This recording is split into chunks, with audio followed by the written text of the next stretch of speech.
రాజన్న సిరిసిల్ల జిల్లా వేములవాడలో బీజేపీ నాయకులు నిరసన చేపట్టారు. అసెంబ్లీ సమావేశాల సందర్భంగా వందేమాతరం గీతం ఆలాపన జరుగుతున్న వేళ సభ నుంచి బయటికి వెళ్లిన ఎంఐఎం నాయకుల చర్యను ఖండిస్తూ ఆందోళన నిర్వహించారు. వేములవాడ పట్టణంలో ఎంఐఎం పార్టీకి వ్యతిరేకంగా దిష్టిబొమ్మను దహనం చేసి తమ నిరసన వ్యక్తం చేశారు. దేశంలో ఉండాలంటే వందేమాతరం గీతాన్ని గౌరవించడం ప్రతి ఒక్కరి బాధ్యతని బీజేపీ నాయకుడు రాపల్లి శ్రీధర్ అన్నారు. అసెంబ్లీ వంటి గౌరవప్రద వేదికలో ఇలాంటి చర్యలు చేయడం తగదని బీజేపీ నేతలు అంటున్నారు. ఈ ఘటనపైన బాధ్యులపైన చర్యలు తీసుకోవాలని డిమాండ్ చేస్తూ నిరసన కొనసాగించారు.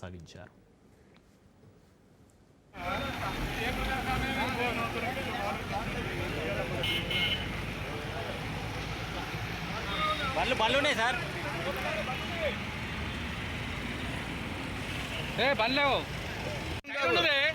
పెట్టు సైడ్ సైడ్ సైడ్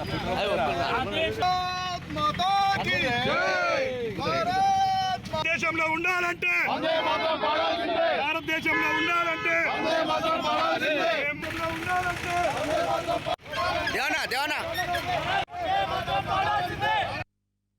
భంగం కలిగించే విధంగా మరి నిండు సభలో నిన్నటి రోజున అసెంబ్లీ ప్రారంభోత్సవ సమయంలో జాతీయ గీతం వందే మాతర గీతాలపన్ను కూడా వ్యతిరేకిస్తూ సభల నుంచి వెళ్ళిపోయిన ఎంఐఏ పార్టీ విధానాలను నిరసిస్తూ ఈరోజు బీజేపీ ఆధ్వర్యంలో నిరసన కార్యక్రమం పెద్ద ఎత్తున తెలియజేస్తూ ఎంఐఎం పార్టీ దిష్టిబొమ్మ కూడా దహనం చేయడం జరిగింది. మరి భారతదేశంలో నివసించాలంటే ఖచ్చితంగా కూడా వందే మాతర గీతాలాపన జాతీయ గీతాలాపన ఖచ్చితంగా చేయాల్సిందే అనేది ప్రత్యేకించి డిమాండ్ చేస్తూ మరి భారతదేశంలో నివసించే ప్రతి ఒక్కరికి కూడా దేశం పట్ల గౌరవంతో మెదలాలని హెచ్చరిస్తున్నాం. భారత్ మాతాకి